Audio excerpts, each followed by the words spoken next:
Okay, welcome back, guys. Wow, it has been almost a week since the last stream, and that is just not good enough. But to be fair, I have a good reason, and let me just start by wishing everyone who's in the know a happy new year, and I'll let you guys figure out what I mean by that in the chat. So, hope everyone has had a really good week.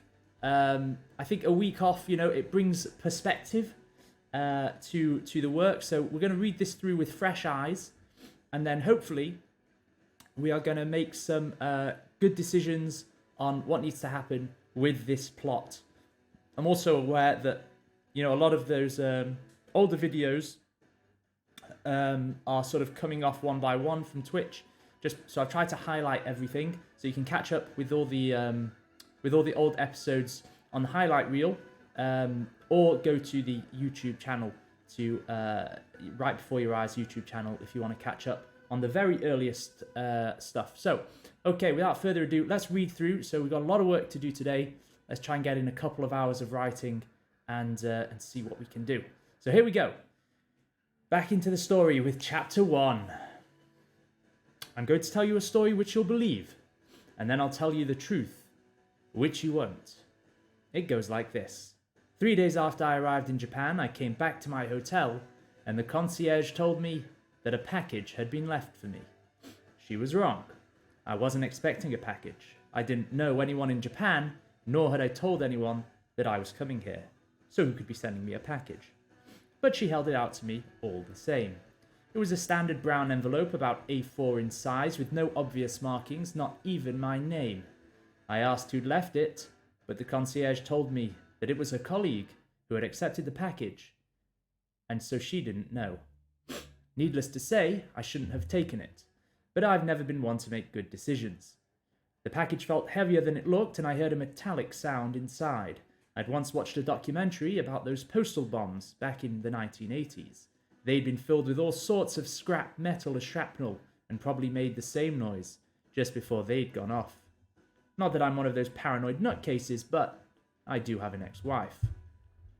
No, said a voice in my head. Sabrina wouldn't kill me via unmarked postal bomb. She'd use FedEx.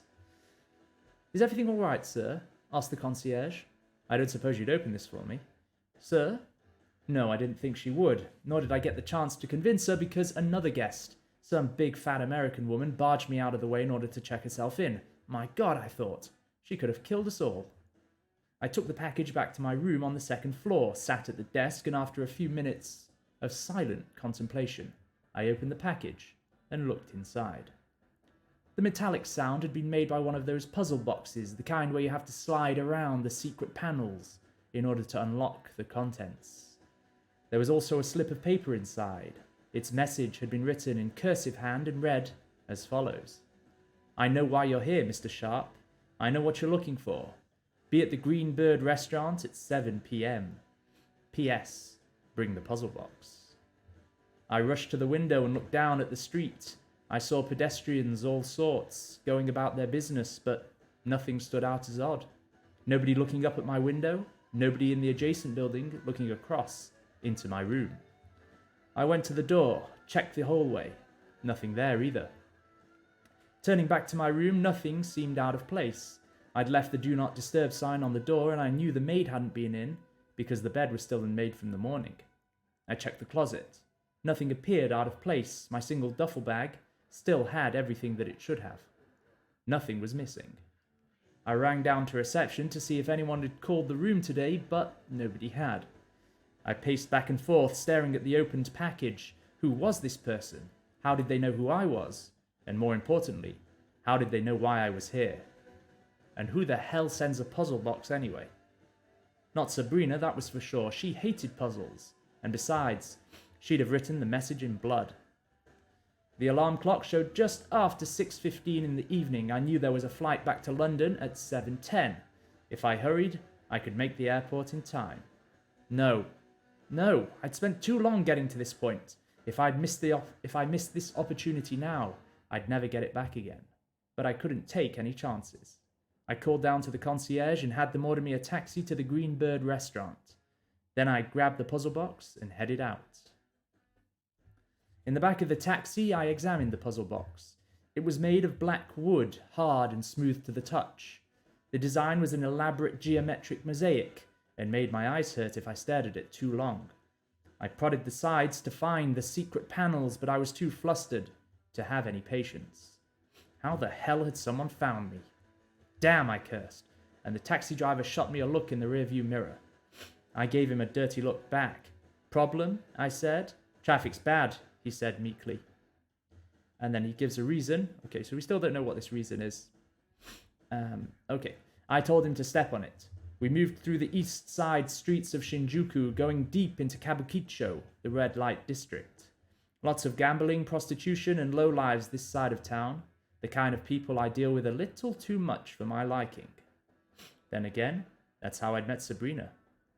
I turned my attention back to figuring out who was messing with me. It didn't make any sense. Nobody could have known I was coming to Japan. I planned everything meticulously, right down to the new alias I'd made. The taxi pulled up about 30 minutes after we'd left the hotel. The driver told me the Green Bird was about halfway down the bustling street to our left. I couldn't miss it. But I walked straight past the place without giving it a single glance. I wasn't about to just walk into some random restaurant without checking the place out first. I had no idea who or what I was dealing with, and if things went to hell like they often did, I needed to know I could get out quickly. There was an alleyway beside the restaurant. It had a fire escape going to the roof, and a couple of dumpsters that I could smell all the way from the street. There was a homeless guy slumped against one of the dumpsters with a needle sticking out of his arm. Nobody seemed to care. I checked my watch. It was 5 to 7, 5 minutes before I'd been told to be here. Obviously, I was walking into a trap, but I'd come too far now. 3 years of searching, I couldn't back off. So I took a breath and walked into the Green Bird, straight into a trap. The place was empty except for one table in the middle of the room. The woman sitting at it looked up at me as I entered. She was young and good-looking with those long black lashes and sticky red lips. I should have run straight out of there. But two bruisers in cheap black suits stepped up behind me and blocked the entrance. The woman checked her watch and smiled her red lips. She motioned to the seat opposite her, and it wasn't really a question. I glanced at the fire door in the far right of the room. I might not have been as big as the bruisers behind me, but I was sure as hell faster. I thought about the homeless guy slumped against the dumpster. No doubt these two would trip over him if they tried to chase me. But I wanted answers, so I joined the woman at a table.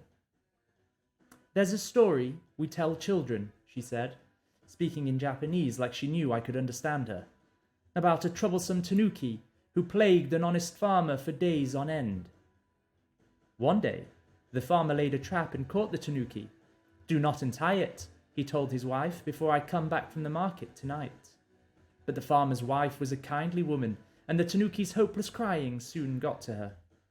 She took pity on the little creature, but no sooner did she untie it, did the tanuki kill her, chop her into pieces, and make a soup out of her. The tanuki then shape-shifted into the form of the farmer's wife, and when the farmer came home, the tanuki fed him the soup." The woman snapped her fingers, and from the kitchen came a waiter, who put 2 bowls of steaming soup in front of us. The woman smiled at me. "Go ahead," she said. I glanced at the fire door again. "That's a children's story," I said, but my feet were dancing under the table.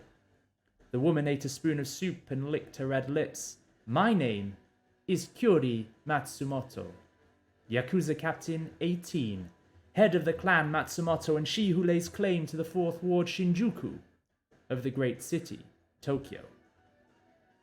"Oliver Sharp," I said, spooning my own soup. "Troublesome tanuki." I couldn't tell whether that quip got to her because she had about the best poker face I'd ever seen. A flawless complexion like a perfect porcelain doll. She sat tall and upright, all her movements precise, as if choreographed well in advance. I couldn't help watching her red lips glide over her soup spoon. "The puzzle box," she said eventually. I took it out of my pocket and put it on the table, but I said nothing. I wanted her to do all the talking. "The first puzzle boxes were made long ago in Hakone," said Kyori Matsumoto. a safeguard for personal jewellery and keeping children's fingers from sewing needles. But as their complexity grew, the samurai and ancient warlords began using them to pass their secret messages. I received a similar puzzle box upon my ascendancy to Yakuza captain. Yeah, I didn't realize the Japanese mob was so liberal, I said. Kyori Matsumoto fixed me with a look. It was a dangerous game to play, but I'd be damned if I let some woman keep the upper hand. I'd already come running here like a dog, but I could be a Rottweiler when I wanted to. It took me 5 weeks to solve that box, she said, and in the corner of my eye, I saw one of her bodyguards pull out a gun. You, Mr. Sharp, will have until I finish my soup. I snorted. Nice try, love, I thought, but I wasn't about to play her game, and nor did I have to.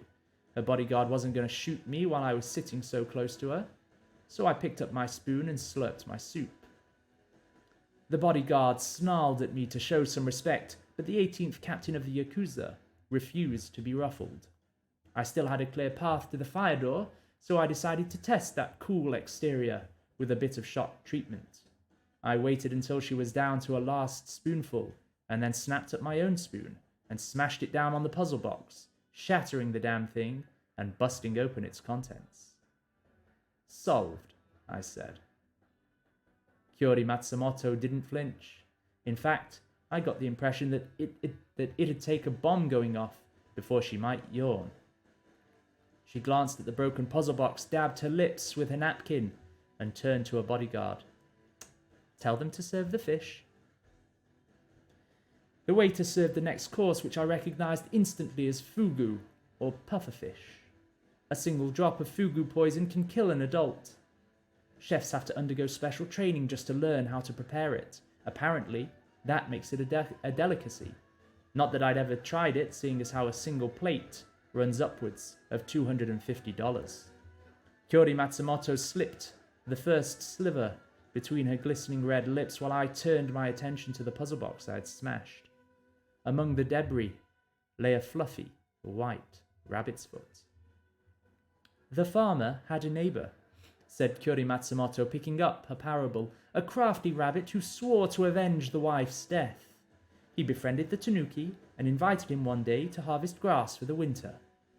On the way back home, the rabbit set the tanuki's bundle of grass on fire, and when the tanuki asked what the crackling sound was, the rabbit said they were walking on the crackling mountain. When the flames burned the tanuki's back and he was in terrible pain, the crafty rabbit helpfully applied a lotion made of chili powder. The next week, the rabbit invited the wounded tanuki to go fishing. He built a wooden boat for himself and a clay boat for the tanuki. Naturally, it wasn't long before the clay boat began to sink into the lake, and when the tanuki called out to his friend for help, the rabbit only laughed and said, "Now the farmer's wife is avenged." The rabbit then hit the tanuki with his oar, and both the tanuki and the clay boat sank into the lake forever. The farmer was so grateful that he invited the rabbit to live with him, and they became firm friends. My God, I thought. I'd wanted her to do all the talking, but if this Yakuza captain kept speaking in parables, at least Sabrina would just call me a bastard and be done with it. Tell me why I'm here, I said plainly. Kyori Matsumoto finished her fugu and placed her cutlery neatly on her empty plate. I have enough tanukis on my farm, Mr. Sharp, she said. What I need is a rabbit. And how about what I need? I said. I never knew a farmer who could grow that. She gave the signal to the kitchen and the waiter came and removed our plates, replacing them with a black basket of what I thought were plums. These are my favourites, said Kyori, fingering the plump fruits. Father took me to Ishikawa to harvest the first vintage, and I've never missed one since. I still remember how his eyes lit up when he talked about the incredible new fruit that he'd helped to produce. The fruits of our labour are sweetened by the sweat of our brow, he used to say. And the ruby Roman grapes are sweet indeed. Each grape weighs over 20 grams and is at least 18% sugar. And that's only the regular class. The premium class, such as these, require each grape to be over 30 grams. Grapes? I said, astonished. Kyori Matsumoto plucked one from the heavy bunch, holding it on a flat palm as she examined its perfection. I stared silently as her red lips softly caressed the hard, round ball a split second before her teeth pierced its flesh.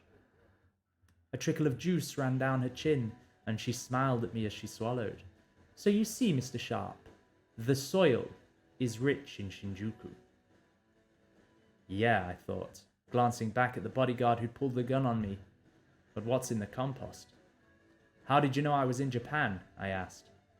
I know everything that goes on in my ward. How do you know what I'm looking for? And then she has to make a comment that convinces him. It'll be something like, better men than you have come looking for it. Something like that. I clenched my jaw. I couldn't believe how poorly I could read her face. Surely she couldn't have known what I was looking for. She hadn't even named it explicitly. Then again, I don't suppose you would if you knew what it was. Either way, I should have run straight out of there. But like I said, I've never been one to make good decisions. Okay, I said. Wonderful, she said. And so the 18th captain of the Yakuza served me tea and grapes and told me all about her twin sister, the 7th captain of the Yakuza, whom she wanted me to kill. By the way, this is clearly like, I don't know why Sharp is in Japan, but this just shows you can actually write a pretty good mystery without knowing anything about it. You just, surely she couldn't have known what I was looking for. She hadn't even named it explicitly. I'm literally just telling the reader, I don't know how this person could have known about this secret. I don't know what the secret is. I don't even know what it's called. And yet it reads quite well. That's maybe a lesson to take away. But okay. Mizuki was always a mischievous child, said Kyori. Mizuki the Tanuki, my father used to call her. Do you know she once broke into Principal Tanaka's office in order to change her end-of-year grades? She would have gotten away with it too had she not also been compelled to take some very indecent pictures of herself and upload them to his work computer before leaving. Pretty insidious, I said, sensing a kindred spirit in this sister. Pretty nothing, snapped Kyori Matsumoto. It brought disgrace to our family and dishonor to our name. It was the first time I'd seen any emotion from her. I glanced at her bodyguards who looked equally stunned. But yes, she said, reeling herself back in like a viper. Like you, my father brushed it off as unchanneled potential. But I don't suppose you can understand how that made me feel, can you, Mr. Sharp? Naked, I imagine, I said. But how do a couple of 20-somethings become Yakuza captains anyway? My story is simple, she said, sipping her tea. My father died tragically. I ascended to captain in his place. I could have been wrong, but I was pretty sure I saw a smile behind that teacup. Naturally, this never sat well with Mizuki. Spoiled child that she is, she believed father would bequeath her the great honor of captaincy. But only I am the firstborn, and only I have earned the right. How did Mizuki come to power? It's Principal Tanaka all over again, said Kyori. Mizuki did not accede to my authority as head of our clan, and 10 months after my ascension to captain, she abandoned our family and sought asylum with our rivals in Koto Ward. Now it seems that she has weaseled her way to the top. She who controls Koto controls the docks. The port of Tokyo is a major component in Yakuza operations, and already the Yakuza has suffered many setbacks due to Mizuki's lack of sense. Once again, she brings dishonor to my father's legacy and disgrace to our name. My superiors will not stand for war between the captains, but something must be done. There is a captain meeting in 2 weeks. Mizuki must be dealt with before then. Okay, so that's the end of chapter 1. So we've got the cogs turning again. Let me just adjust the lighting here. All right, that's better. So, chapter 1, we have the introduction of our protagonist, Mr. Sharp, who's in Japan for reasons unknown. And apparently nobody should be able to know that he's there. he was pretty freaked out when he received this mysterious package and somebody did know, why he's in Japan. And now he's been called to the 18th captain of the Yakuza, and she has said to him, I know why you're here, I know who you are, and I can pay you what you want. I can help you get it. But in return, I want you to work for me, and I want you to kill my twin sister, Mizuki. So we've got, we've set the scene in chapter 1. We know that this is a thriller. We know that it's set in Japan. We know that this is going to be a story about, the mob and all those business dealings. And there's these two sisters who are going to go head to head and essentially start a war with each other. So let's move on. So now we skip a lot forward. We skip to about the midpoint of the novel, it seems, and we're going into when Mr. Sharp, our protagonist, Oliver Sharp, when he meets the twin sister. So he's already dealt with one sister, and this is the moment where he now meets the twin sister.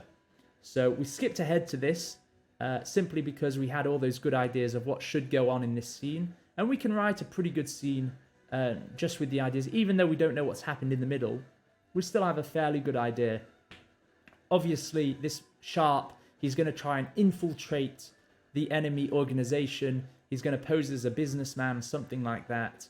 And he's going to finally attract the attention of this twin sister, Mizuki Matsumoto, and he's going to try and gain her trust. But it's not going to be so easy, is it?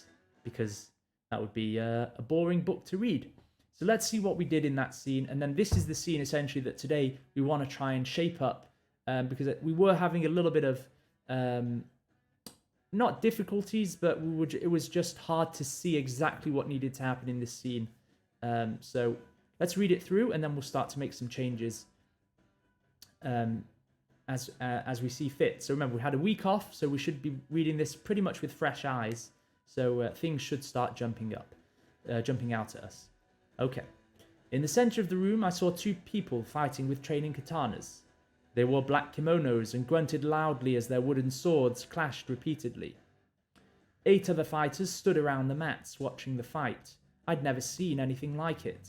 The two fighters flipped and hurled themselves through the air and all over the mats. I found it hard to follow their movements, but the smaller fighter seemed to be holding their left hand behind their back, as if to give a handicap to their opponent. They clashed once more and then sprang back from each other, panting. The taller fighter glanced at me as I approached the mats. It was the last thing he did. The smaller fighter seized the moment to strike him down mercilessly. Fool, said the victor. Never take your eyes off your opponent. Okay, and then we said there's going to be a witty comment here. You know what? I might actually have that now. So this is a great thing. Here's a... Okay, this is a great example. So we've had a week ago, I didn't know what this comment was. Now, reading it fresh after, 6 days off, I'm pretty sure I have it, or at least I'm close to it. So here's what I'm thinking. There's that famous line from the Bruce Lee film where he says, never take your eyes off your opponent, even when you bow, right? So you bow, you don't look at the ground, you keep looking at your opponent, and you're always ready. I think Sharp says something similar to that, but a little bit more. Remember, this guy, our protagonist, he's got a very sharp sense of humor, a very wry sense of humor. So he's going to make a comment here that is slightly mocking, but at the same time, you can tell, okay, this guy is, he's being cheeky. He's doing this to get a rise out of the people around him. He's not a very nice character.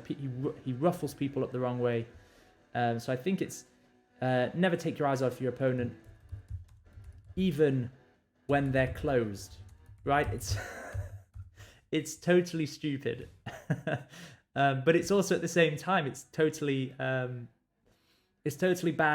Right? You can imagine that line in either a comedy or in a very serious martial arts film at the same time, right? It just depends who's saying it. So we could have this, in fact, we could get rid of this. It doesn't even have to be a comment by Sharp. It could just be that, Mizuki Matsumoto, who is this smaller fighter, she says, never take your eyes off your opponent, even when they're closed, right?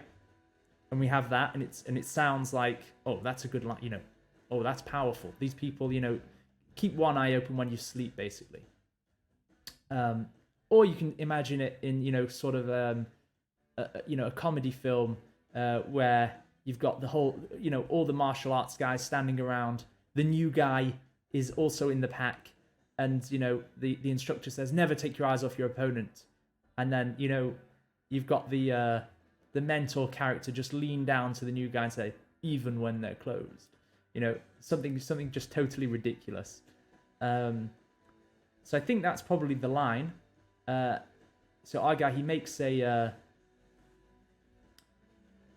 comment, and then these guys all react. So Mizuki Matsumoto turned her eyes upon me, and the other 8 fighters did likewise. She stepped over her fallen opponent and came to greet me. I'd seen twins before, but none so identical as these. Mizuki Matsumoto was a carbon copy of her sister Kyori.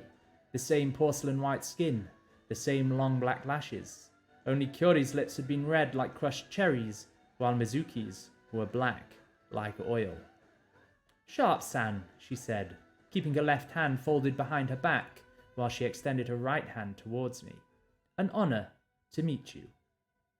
Kyori Matsumoto had spoken to me in Japanese. Apparently this sister didn't think I was as well endowed in the tongue department. I took a hand and shook it. Miss Matsumoto? Captain Matsumoto, she said, tightening her grip on my hand until my little finger crunched under the pressure, and I winced at the pain. Apologies, she said quickly, swordsman's grip. I took back my hand. I couldn't believe how strong she was. More importantly, I couldn't believe I'd let this sister get the better of me too. Then again, I was doing better than the poor bastard she'd just dispatched. Nobody was helping him up. Mizuki Matsumoto beckoned me to follow her across the dojo. Her bare feet sucked at the mats as we walked across them. Her toenails were painted black like her lips. Sabrina had always painted her nails black too. And look how that had ended. I looked over the various training swords, katanas, and display cases which lined the walls of the dojo. Trophies stood everywhere. The Takahashi school is renowned for its excellence, said Mizuki. Students are required to undergo a rigorous daily training regimen. We have a 92% dropout rate. Ah, but those that survive become champions. Do you practice the martial arts, Mr. Sharp? I fought my ex-wife for 10 years, I said. Indeed, she said, replacing her wooden sword on one of the racks. Family provides life's hardest opponents. My sister, for example, was always jealous of my father's love for me. I don't suppose you've met Kyori, have you? No. Right, so this is her sort of turning the screws immediately. We see her trying to... So again, let's talk about character intentions here. So we've had... at the beginning of the novel, chapter 1, we have one sister who wants to kill the other sister, right? She's hired Mr. Sharp, and she said, go and kill my sister, Mizuki. So now Sharp has turned up here. He's undercover. He's trying to get close enough to somehow kill the sister, this Mizuki Matsumoto. And Mizuki Matsumoto is, it seems, trying to catch him out in a lie, right? That's sort of the subtext that's going on here, because we know at the end of this scene, she's going to turn the tables. She's going to say, I know why you're here, Mr. Sharp. I know you're working for my sister. So since that's the end of the scene, at the beginning of the scene, we want to start building the tension towards that. So she says, I don't suppose you've met my sister. And what's Sharp going to say, right? What's our guy going to say? Oh, yeah, I had dinner with her last week. She told me she wanted me to kill you. That's why I'm here. Obviously, he's not going to say that. But the fact that she's just asking that question, she's not accusing him of anything. She's just asking the question, and now we get to see Sharp react to that. So we as the reader know, oh yeah, he knows who Kyori Matsu, he knows your sister. But it also lends that sort of edge, that sharpness to the dialogue where we go, uh-oh, maybe this sister is onto you, and that's what's going to help, it's going to pull the reader along. Does she know? Does she know? Is this a trap? Is Sharp going to make it? What's going to happen? So that's kind of what I think this line was supposed to do. Okay, so Sharp, he says something like, no, obviously he has to deflect. And when Kyori ascended to captain, she took great pleasure in punishing me for it. Have you heard of Yubitsume? So, okay, I think what we were saying last week was that this seems to happen very quickly. Okay, maybe even too quickly. Sharp has just, he's walked into this dojo and he's met Mizuki Matsumoto. He's just seen her, chop down one of the students of this dojo, quite mercilessly. It was a bit of a cheap shot, but so that's how we introduce her character. She is a deadly person, right? She is completely different to her sister. Her sister was a very elegant type, right? She was the one who asked her bodyguard to pull out the gun, right? Kyori Matsumoto doesn't get her hands dirty. Mizuki Matsumoto loves to get her hands dirty. She's the one that will strangle her, her opponents. She's the one that will chop them down. She's going to get right into the fight herself. And that's important because we want to make sure that these two characters are completely different. So we can identify them, number one, and also because if they're the same, it's very, it's very boring, right? We want that differentiation between all of our characters. So these two sisters are going to go to war against each other, and they're going to have drastically different ways of going about that.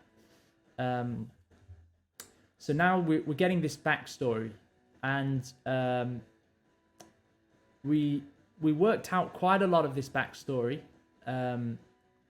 previously, and we said that these sisters were growing up. The elder sister was the good child. She was the one who did everything. She was the one who did all her homework. She made sure that she made her father proud, because one day she wanted her father, the captain of the Yakuza, or one of the captains of the Yakuza, to eventually pass on the title to her.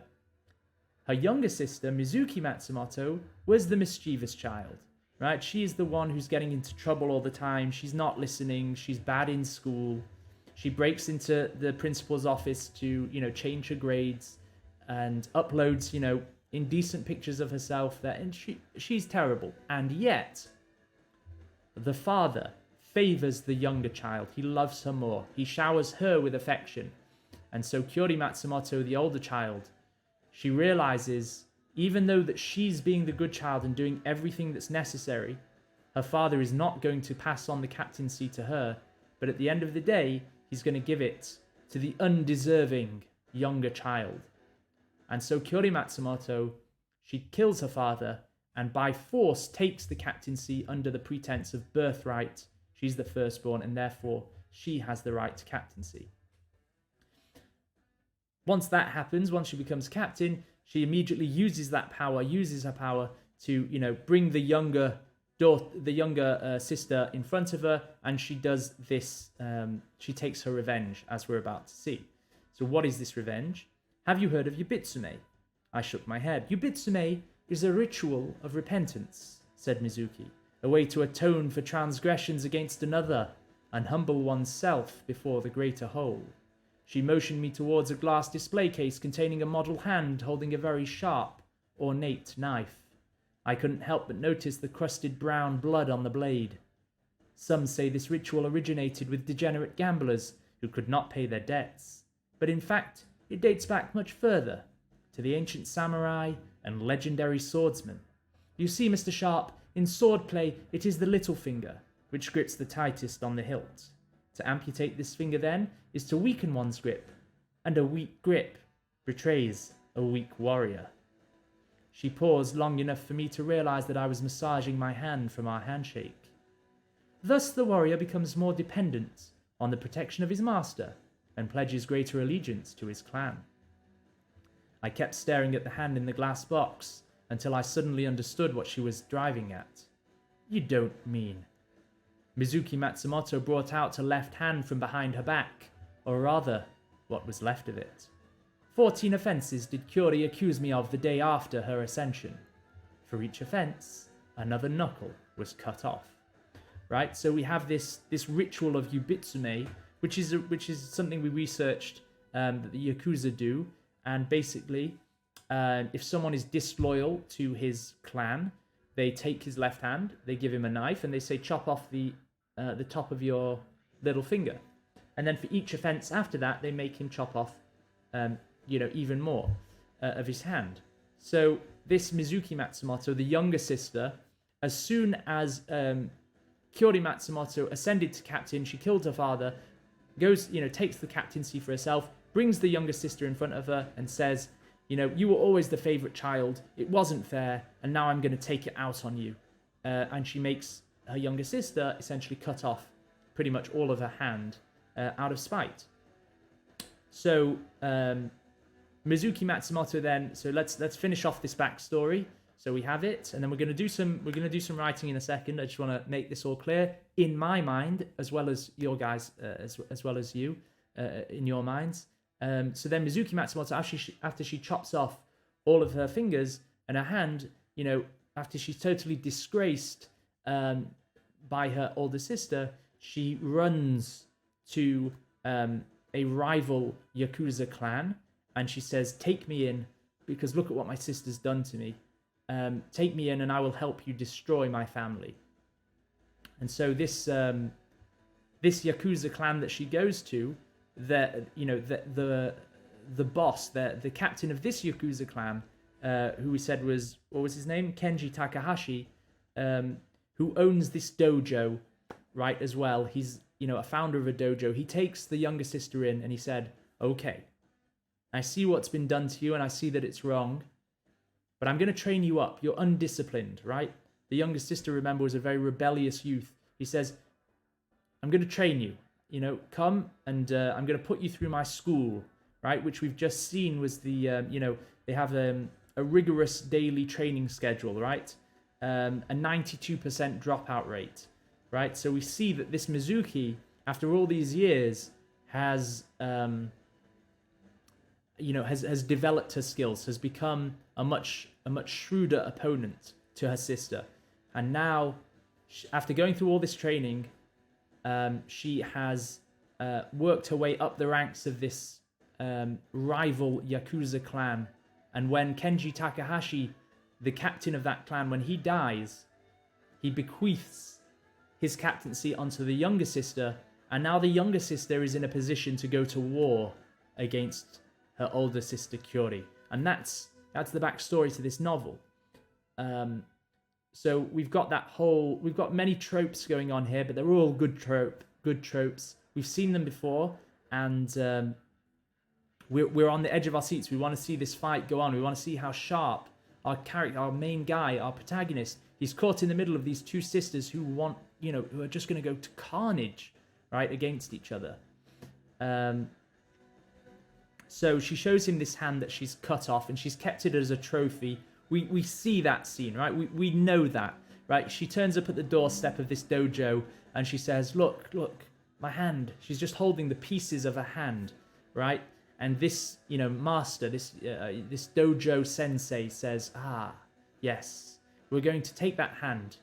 And Topper Hunter, great to have you here. Best writing stream ever. Thank you so much. It's great to have it, but it's only made good by the participants in the chat. We're all a great community. So she turns up at this dojo and she said, "Look at the Pete. Look at my hand." And the sensei goes, "Yes, but from these pieces of your hand, you're going to rise and you're going to become, you're going to replace me as Yakuza captain, and then you're going to be ready to go and fight your sister." So he takes the pieces of this hand and he makes a model hand, right? It looks like a self-taxidermied, it looks like a model hand in the glass display case, and it's holding the knife which cut itself off.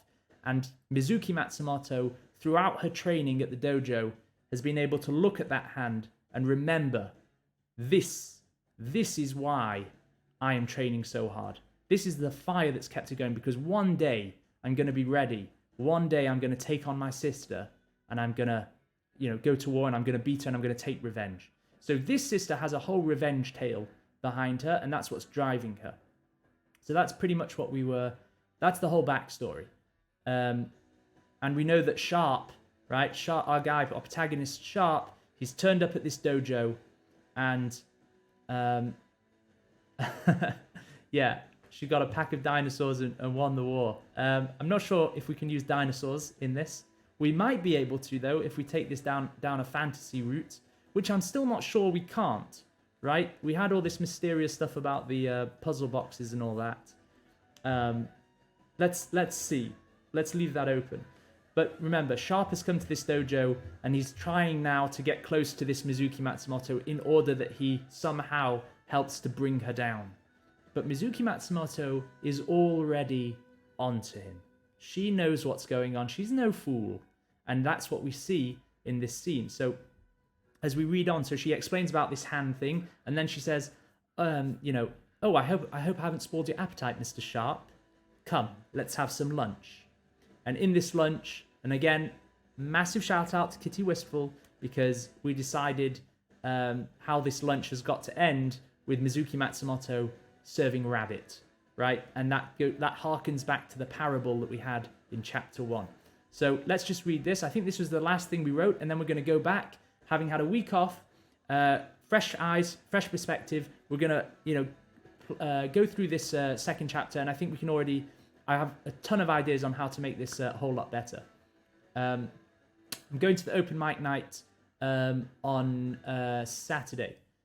So I'll be hopefully this Saturday I'll be able to join in the open mic night. So watch out for me there. In fact, let's see if we can write this chapter 2 so that we have something to talk about at the open mic, something to share. So, it's not on this Friday. Oh, it's not on this Saturday. How about next Saturday? I'm going to get on the next one whenever it is. But yeah, I was in contact with the Writers Network. So I've got the deets. I'm just ready. Yeah, I've got the Discord now. I've got the Discord. Okay, so right, so Mizuki Matsumoto takes our guy into the lunchroom. And we have a chance here to develop character. So, man, okay. Not on this Saturday or next? Fine. Yeah. We need to find another one. Maybe I'll go on Usurper Kings. In the mid, in between. Yeah. Okay, so she takes Sharp into the dining room. So Mizuki showed me into the dining room. The 8 fighters I'd seen before sat around a long, low table poised to eat their fill. Whilst 8 other fighters stood against the walls, looking on hungrily. All of them were bruised and battered. The man who Kyori had dispatched was being supported by 2 other men, right? Okay. At our entrance, they all bowed towards Mizuki. That can't be good for their digestion, I said. I stared up at the large mural on the ceiling above the dining table. It depicted a pack of wolves lying bloodied and battered, whilst a lone wolf dragged away their quarry. It's the harshest lesson for our students to learn, said Mizuki. A pack of wolves once caught a quarry in the woods, but they soon realized there was not enough food to go around. They thus turned on each other, each wolf fighting its brother for the rights to the meal, until only one wolf, the strongest, was left standing. Around here, Mr. Sharp, you only eat if you win. Okay, so this is a great point. We're going to come back to this because I already know what the problem is, and I think last time I was struggling to figure out what the problem is here. The main problem is that we've just said the same thing twice, right? We explained it from what Sharp was seeing. He says, it depicted a pack of wolves lying bloodied and battered whilst a lone wolf dragged away the quarry. And then Mizuki Matsumoto essentially explains the same thing, which is just a repetition that doesn't need to be there. So I know how to fix this. This is something that really, this is a good point to take home. So stick around for this. I think this will be a good teaching point. Certainly something that my editor would just be like, are you an idiot? Like, what, do you think we as the audience are idiots? Right? We don't need you to repeat the same thing. So, yeah, I have a pretty badass editor. Like I said, she's a black belt in a few disciplines. So, yeah, got to watch out for the editor. Now, Mizuki went and stood behind the chair at the end of the table. She gestured at the man sitting to her left. Take Renji, for example. How many fights had you lost before this morning? The guy puts his face to the ground. 5, Mizuki Taisho. So Taisho was the word for captain in Japanese. So that's how they address their captains. 5 fights. So you have not eaten for 2 days. And yet, far from making him weaker, his hunger drove him to win in excellent form this morning. Thank you, Taisho. Mizuki shot me a look and grinned her black lips. Renji, please make space for our honoured guest. And then the guy, sort of looks up. So what we've got here is, again, development of character. That this sister, this Mizuki Matsumoto, she is vindictive. She is horrible, right? She's just a horrible character. Slim Icy, welcome to the stream. I've read through your work too. So you and Kitty Wistful, by the way, I've got some suggestions, maybe some input. I'm going to put them onto your document as well. But also maybe I just want to pick out a few things from there and go through them on the stream, maybe tomorrow. So yeah, stick around for that. But so glad that you felt that you could send in some stuff. It's really great to see other writers joining in this stream, and we're all helping each other. So so Mizuki Matsumoto, she's just this vindictive character. She loves just being this mischievous character, right? So we had the story about the pack of wolves, and around here you only eat if you win. So she picks out this student and she says, when was the last time you won a fight? And he says, this morning. And before that, oh, I haven't won a fight in 2 days. So you must be starving. And he's like, yes. And she says, good. Now stand up and make room for our honored guest, right? She's just horrible to these students. So we're sort of developing this character. And then we had a little bit extra on the backstory. So, okay, we have the sense of this scene, this chapter and what it needs to do. So let's start going back into it and, let's do some writing today. Okay. So a couple of things to start with. I want to go back to the very beginning and I want to show you guys a couple of things that someone sent me and also that I found. So this scene is set in a dojo, right? It's set in a dojo. So I did have I found a great picture of a dojo, and outside the dojo were these 2 big statue wolves, these 2 white wolves. They were standing outside the entrance of the dojo. And I thought that's just perfect, right? Because we've just had this whole story about the wolves. So that's one thing. The other thing I found was that I thought of is, or that I'm thinking of now, is that so our guy, we called the captain of this Yakuza clan, we called him Kenji Takahashi, right? We just plucked a name out of thin air.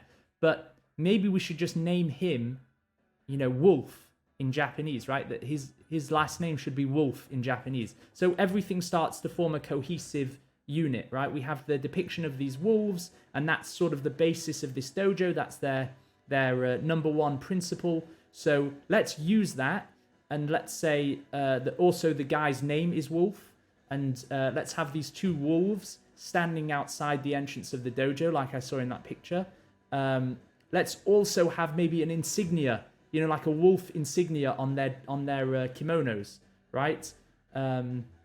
Let's just put all that stuff together, so you can really now start to see this this whole dojo, we get the characters, right? We're starting to build a stronger setting in which this is happening. So, okay, the first thing we need to do is figure out what the Japanese word is for wolf. So we're going to go on Google. Okay, technically you shouldn't do your research while you write, but whatever. Let me just do this now. And I'm sure there's a lot of lore and stuff behind names and animals in Japan. So these things will all probably benefit from further research, and we can make things even stronger. But okay, so it seems that, okay, so okami. I do actually speak a little bit of Japanese, but I don't know the word for wolf, but apparently it is okami. So I think I'm pronouncing that right, but guys, Anyone tuning in from Japan can correct me on that. So let's just go for that. So instead of the Takahashi school, it's going to be the Okami school. Okay. So we'll go through all of those, all of these while we don't freeze. This laptop better not freeze. Okay, there we go. So we're gonna call this the Okami school, which basically just means the wolf school. Okay. Didn't we have a picture of the guy at some point? Let's see. I'm sure we had a picture of the guy. Here we go. Yeah, she gestured at a large painting on the wall. The subject was clad in a lustrous silk kimono, leaning on a cushion. His steel grey hair was pulled tight into a bun. Right? So Kenji Okami, we're going to call him. Founder of the Okami Fighting School. And he who laid claim to the 7th Ward Koto of the great city, Tokyo. Okay, so... Right. Let's walk through this stream and let's put everything together. Okay. So... Right. So the previous page should end with our guy Sharp. Let's put a chapter break in here. And this is how we'll start today's writing. So page break. So there were, 2 stone wolves sitting either side of the dojo entrance. Okay, so we immediately get the visual of these wolves. Okay, and we're going to set this whole dojo is going to be based around the concept and the ideas and the lessons that they learn from the wolves, right? Okay, that's going to be this dojo. So to either side of the dojo entrance, and then the end of that page is going to be, I walked inside the dojo. Okay, I don't want to do any more than that. I just want to know that that's going to be the compelling line that takes our reader into the next bit, right? So they go, oh, I wonder what's in the dojo, right? Okay, so in the center of the room, I saw 2 people fighting with training katanas. They wore black kimonos and grunted loudly. So let's change grunted for howled. So maybe these if you ever watch those old Bruce Lee films, right? You see Bruce Lee, he's, flying around the place and he's making all those animal sounds, right? And he makes different animal sounds based on, what fighting technique he's using. So if these guys are all, sort of fighting in a wolf style, whatever that means, maybe they also make, they howl when they, like tennis players, when they're hitting the ball, they grunt. But these guys, maybe when they clash swords and when they're fighting, they howl like wolves. Maybe that's part of the training. So, again, I'm just trying to make it everything cohesive now. So they howled loudly as their wooden swords clashed repeatedly. 8 of the fighters stood around the mats, watching the fight. I'd never seen anything like it. So it seems here that this... Okay, so here's a good edit that we can take... we can just make this a lot more concise by just taking out that. 8 of the fighters stood around the match, watching as the... so this should be actually... Forget fighters, these are students. Right? Stood around the mats, watching as the 2 fighters flipped and hurled themselves through the air and all over the mats. Okay, now we get Sharp's reaction. I'd never seen anything like it.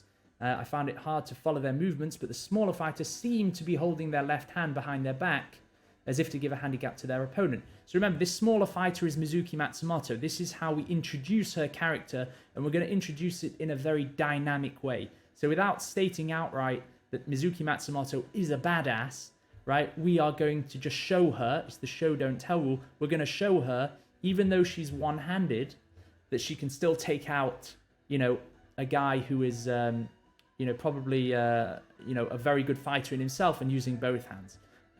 The other thing is that we're keeping that left hand behind her back because that's the hand that got cut off by her sister, and we're going to reveal that a little bit later on. But for now, it looks like she's doing it only because she wants to give a handicap to her opponent. In reality, it's because she doesn't have a left hand, right? So she has to fight like that. But our guy Sharp doesn't know that yet. So from his perspective, it just looks like she's doing that to give her opponent a handicap. So you got to always be careful. Like, as the author, we know what's going on with our characters, but our protagonists and our characters in the moment, they don't necessarily know all that information yet. So you've always got to be careful who knows what, and then make sure that their perspective matches up to that. So, okay, 8 of the students stood around the mats, watching as the 2 fighters flipped and hurled themselves through the air and all over the mats. I'd never seen anything like it. I found it hard to follow their movements, but the smaller fighters seemed to be holding their left hand behind their back, as if to give a handicap to their opponents. They clashed once more and then sprang back from each other, panting. That's probably a good word then, panting. Panting like wolves, right? The taller fighter glanced at me as I approached the mats.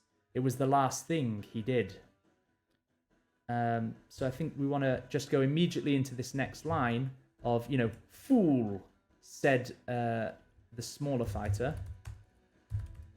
And this is Mizuki Matsumoto. We're about to be introduced to her entire perspective in one line. That's what we've got to do. So, fool, said the smaller fighter, seizing the moment. So basically all I've just done there was, if you can, it is helpful to put action within dialogue. Okay? It tends to read a little bit smoother if you do that, instead of just having action, dialogue, action, right? Try and merge the two together, and it creates a sense of flow to the work. And again, this is something that maybe you guys, certainly I do it, is when you're reading other authors' work, especially fight scenes, have a look how they integrate the action, the prose, and any dialogue that's going on at the same time. You'll find that often it's not block and then block and then block. It's all interweaved, and that's important. That's something that you definitely do want to do. So, fool, said the smaller fighter, seizing the moment to strike him down mercilessly. Never take your eyes off your opponent. Okay, and then we said, now I'm not sure, do we want this to be a witty comment by Sharp, or do we want this to be just a real badass moment? I'm going to keep it as a witty comment for now, because it can go either way. Never take your eyes off your opponent, even when they're closed. Right? It's a bit of a nod to the Bruce Lee thing, like we said before. He says, never take your eyes off your opponent, even when you bow. We're just slightly twisting that, make it a little bit more humorous, but also quite badass at the same time. It depends who's saying it. Even I'm going to say it as Sharp. Even when they're closed, I added, which I thought. Remember, our guy Sharp, he's got a bit of a, he's got a sense of humor. He likes to make his little comments. He's not a fighter himself. That's important. He is not a Jack Reacher type of fighter. He is not an assassin in that sort of way. He's more of a James Bond character. Like, he can handle himself, but he's not a great fighter. So everyone in this room could take him out at a moment, without a thought. So his weapon is his tongue, essentially. That's all he's got. Even when they're closed, I added, which I thought was a pretty good line.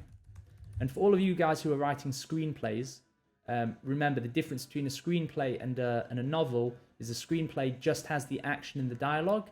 The novel has the internal thoughts of the character. So this line here, even when they're closed, I added, that's all you'd get in a screenplay. If you want to change a screenplay into a novel, you just add in, the whys, the internal character thoughts. And if you want to turn a novel into a screenplay, the first thing you should do, just go back into your novel and slash anything that's going on internally. Okay, which I thought was a pretty good line until Mizuki Matsumoto turned her eyes upon me, and the other 8 fighters did likewise. Okay, so I don't think this should go here. So I'd seen twins before, so now we get... So she turns her eyes. If we follow this as if it's a movie, So our guy Sharp, he comes in, he watches her take out this her opponent, then he makes a witty comment, she looks at him, everyone looks at him, and now it's his perspective looking back at them. So this should be the description line, right? I'd seen twins before, but none so identical as these. Mizuki Matsumoto was a carbon copy of his sister Kyori.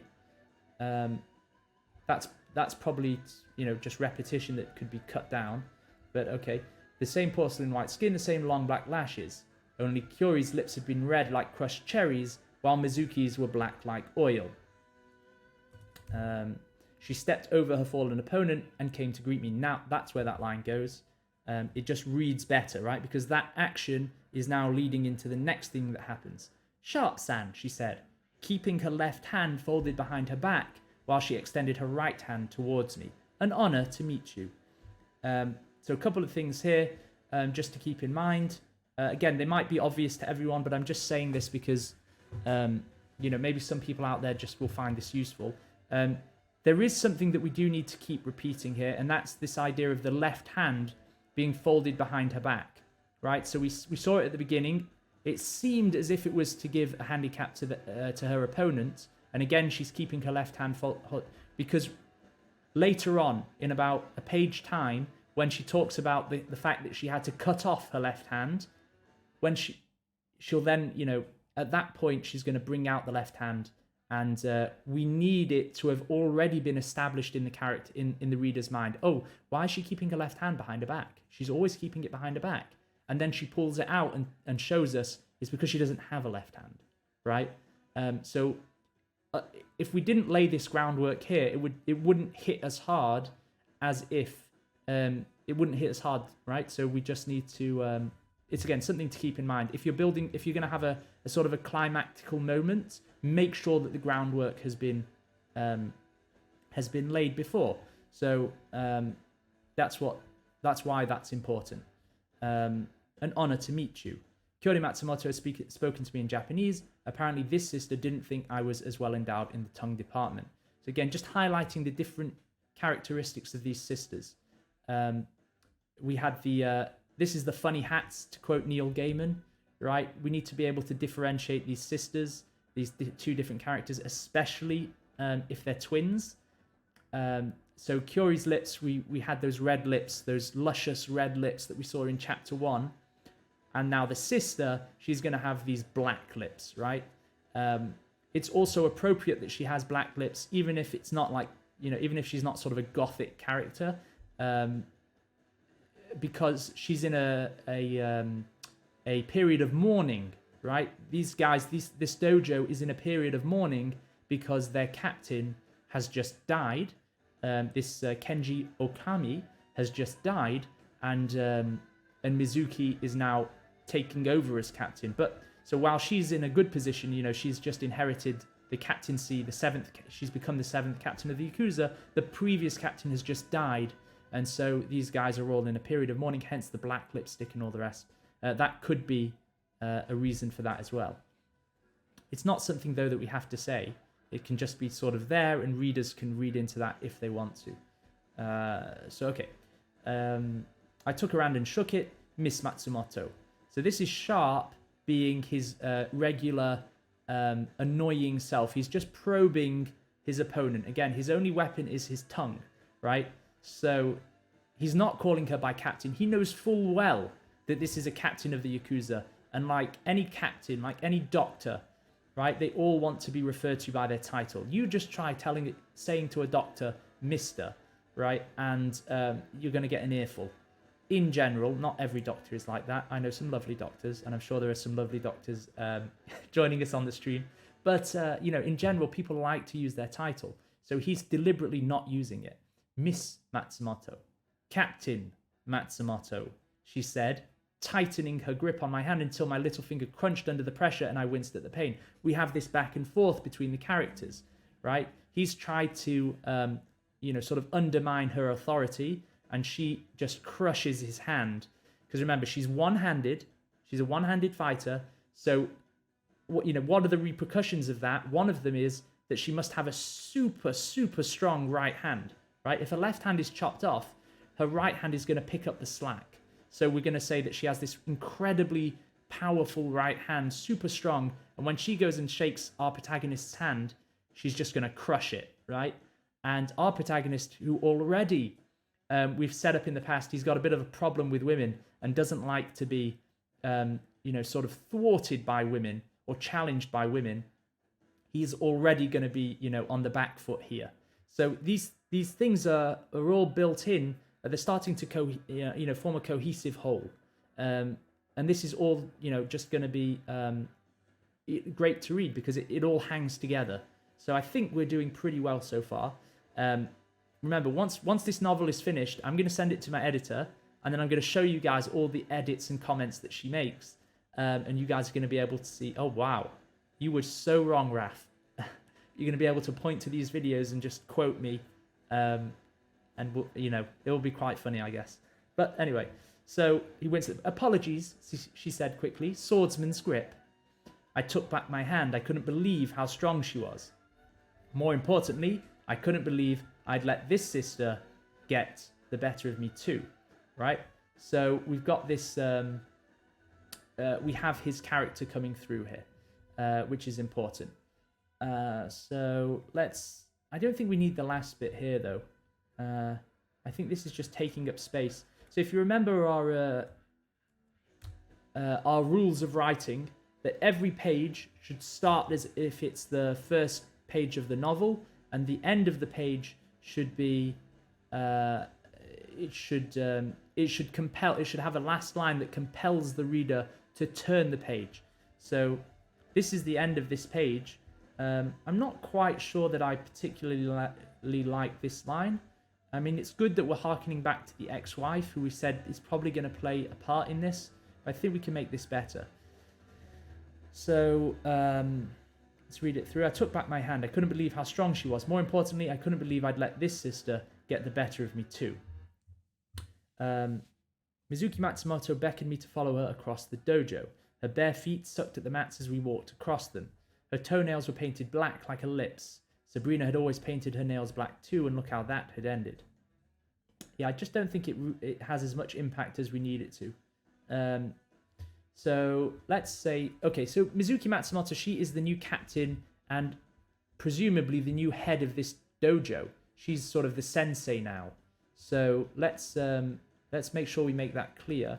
So probably she was just teaching a class. So okay, that makes sense. So our guy Sharp, he walks into the dojo and he sees these two people fighting. What he's actually witnessing is a lesson in progress, right? Mizuki Matsumoto is teaching the students a lesson, and she's fighting with one of the students in order to test his technique. It's that kind of thing.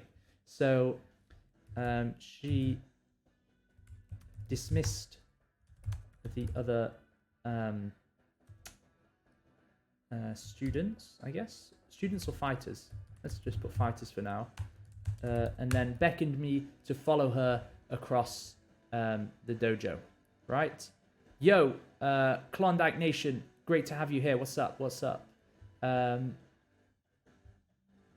yeah, I think this is the way to go. Again, it's just keeping in mind what groundwork we've laid, and then trying to be consistent. So she dismissed the other fighters and then beckoned me to follow her across the dojo.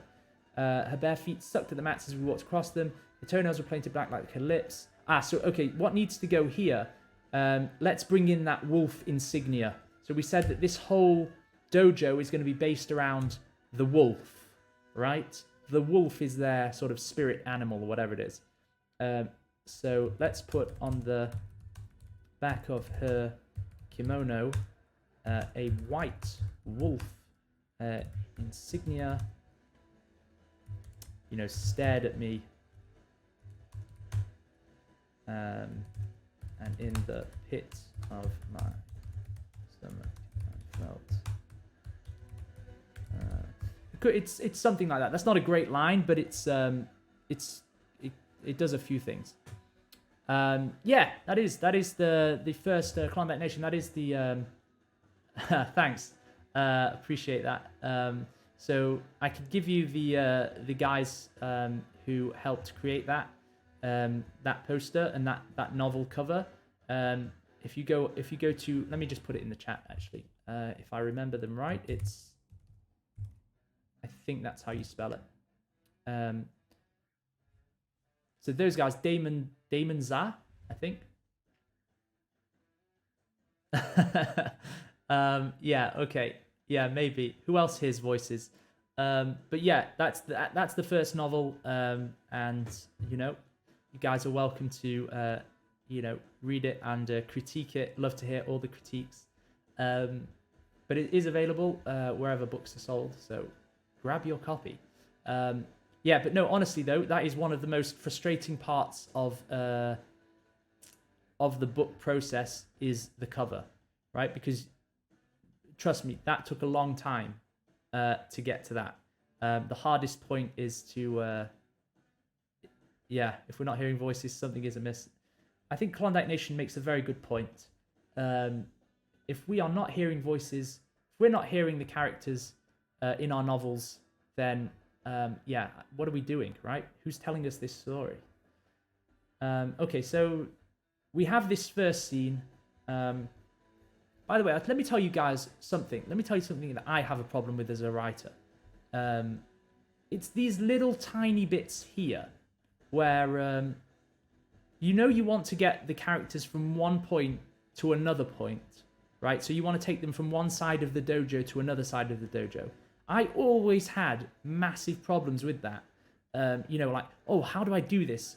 How do I write that they moved from this side of the dojo to the other side of how do I make that interesting? And then I just realized, because my editor just said, well, why don't you just say they walked to the other side of the dojo, right? Sometimes it's just as simple as that. But you should always, wherever possible, try and keep your characters moving or doing something interesting when they are when they're having a conversation. There's a ton of information out there for you guys to sort of read, and I just constantly pore over the old videos on YouTube that I've seen 1,000 times by top screenwriters giving their hints and tips to us aspiring authors. And one of the tips is, if you're going to have two people in conversation, make sure that they're doing something else in the background. So whether they are sitting down to eat, it just lends a bit more action to the scene, and it's not as boring. It's also the reason that you see in basically every TV advert or any documentary, you have those scenes where you just see the narrator just walking along the beach for no reason. Like, why are you walking along the beach? And delivering this whole monologue about whatever the documentary is about. It's because it's visually interesting to the eye, right? And so too for your mind's eye as the reader, you don't want to just have two disparate characters, two disparate voices chatting at each other. You want to be able to see the scene. They're in a dojo, and then as they move through the dojo, they're also talking. So I hope that's a helpful tip for anyone who didn't know that. Something that I try and make sure that I'm doing. So, okay, let's move on. So, what's on the other side of this dojo? I looked over the various... I think inspected is probably a better word here. Because looked over sort of implies that he's looking over his shoulder or something. So I inspected the various training swords, katanas, and display cases which lined the walls of the dojo. Trophies stood everywhere. Okay, so here is where I want to put that thing about the painting, right? So we have this revered master, the old sensei, Kenji Okami, the founder of this institute, this dojo. I want to put his picture on the wall. So he's sort of looking out over the dojo, watching the fighters. So yeah, let's take this from that sort of bit that we didn't know what we were doing with it, and let's put it here. And this should read a lot better. So instantly we start to get some backstory to this dojo. Okay, our character has walked into the dojo. We've got the symbolism of the wolves starting to creep in. Now let's put a name to everything and see how it goes. So she doesn't gesture, but maybe we can just say, in the middle of the wall. Imagine high schools in America. Now, I'm not American, but from all the shows that I've seen, there's generally like in the hallway, you've got like cabinets with, sort of all the high school trophies that your teams have won. And then there are pictures in those cabinets. I'm thinking the same thing for the dojo. On one side of the wall, it's just flush with, you know, trophies and pictures from all their victories over the other dojos and all that kind of thing. And then in the center is just this huge oil painting of their revered sensei, Kenji Okami. And remember, Okami is the Japanese word for wolf. So this guy, his name was, you know, sort of Kenji Wolf in English. And the whole dojo is going to be built around the principles that we can learn from the wolf, the fighting techniques. So that's what we're doing here. So let's read this. So I inspected the various training swords. Klondike Nation, thank you for following. Appreciate that. Great to have you here. By the way, if you're a writer, let us know. We all want to help each other as writers, and you know, send your stuff in. Let's bring it up on the screen and let's have a read of it. Let's all try and help each other improve. So okay. So trophies stood everywhere. In the middle of the wall, a large painting. Middle of the wall. Let's make it like, let's make it huge. A 20-foot portrait. What happened to the music? Glad to have you. What happened to the music? What's going on? Oh yes, you're a writer. What do you write? Come on, fill us in. We want to know. Let me just try and fix this music. Seems to have gone quiet. And I don't like to write without something going on in the background. Okay, I'm sure it will kick back in a second. See if we can adjust it. 1 second. Who else is in the chat who's a writer? I know Tupper Hunter. Sounds like you sort of help other writers as well. That sounds like what your job is too. All right, let's see. Is this going to work? I'm still writing. Still a writing noob. Yeah, we're all writing noobs. I mostly enjoy writing spec fiction right now. Cool. If you wanna bounce ideas off us, we're all here to help you. All right. So while the music comes back on, let's see this. So a 20-foot portrait, yeah, overlooked the dojo, right? And this portrait is going to be of their founder. Yeah, overlooked the dojo. And then we can, okay, let's just do this. My laptop is slowing down a little bit, which I don't like. So apologies if the stream starts to get a bit choppy. I don't think it is quite yet getting choppy. Right now I'm through midterm paper. Okay, the music's back, good. Now I can concentrate. Writing a midterm paper for what? You know, at least you're writing something. I studied physics. What did you guys study? Okay. So the subject was clad in a lustrous silk kimono. Yeah, kneeling on a cushion. His steel grey hair was pulled tight into a bun. His face could have broken. I don't like that at all. Okay, that's just a bad line. Let's make him look like a little bit like a wolf. Again, I just want to keep this thing going.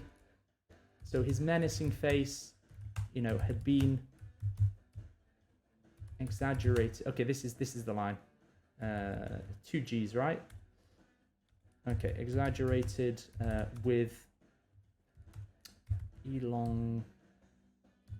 elongated canine teeth.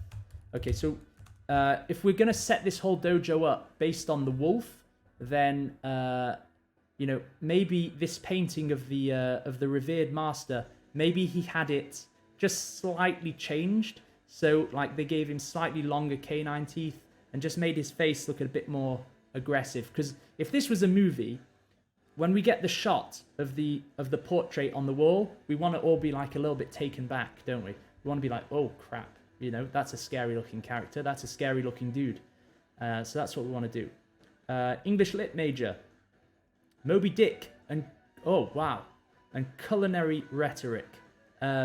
Wow, that's impressive. That sounds like a lot of work. Moby Dick, that's a long book. I haven't read it. Wait, which is the one that starts with "Call me Ishmael"? Is that Moby Dick? Which one's that? Can't remember. You guys will tell me. Okay. Anyway. Yeah, tough stuff. Yeah, I'm sure. But hey, we were all wishing you luck, and if you want help, oh yeah, that's the "Call me Ishmael."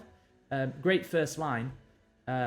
Who was it that was telling me, guys? If you ever watch the master classes on, on that platform, I think it's, I want to say it's, what's her name? Who's that author who wrote The Handmaid's Tale? Can never remember. Okay, but she said that line tells us so much about the character. Call me Ishmael, right? He's telling us that's not my real name. The subtext is just wonderful in that first line, right? That it's not my name. This is what you can call me. And she just gives a whole 5-minute lecture on just that first line, which is just really great. And definitely a lot of good stuff in that. Okay, so right, his menacing face had been exaggerated with elongated canine teeth. At least I hoped it was an